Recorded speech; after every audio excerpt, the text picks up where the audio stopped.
গুনবো 5টা দাগ দিয়েছি। 1 2 3 4 5। ওকে আছে। নিচে আছে 3টা দাগ দিব।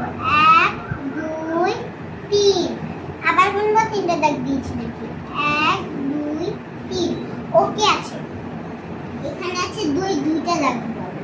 1 2। আবার গুনবো 2টা দাগ দিয়েছি নাকি? 1 2। এখানে ওকে আছে। নিচে আছে 1টা দাগ দিব। 1। আবার গুনবো 1টা দাগ দিয়েছি নাকি? 1।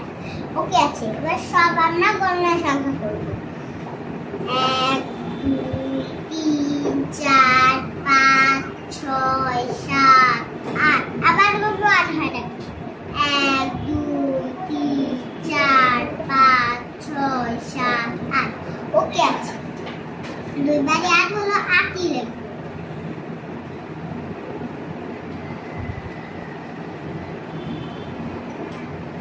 আর এখানে আছে 2 2। এগুলো আমরা গণনা সংখ্যা করব। 1 2 3। আমার গুনবো 3 হয় না। 1 2 3। 2 বারে 3 হলো 3ই লিখব।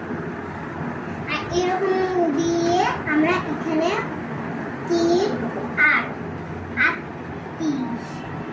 এই দুটো আমি এরকম করে করেছি।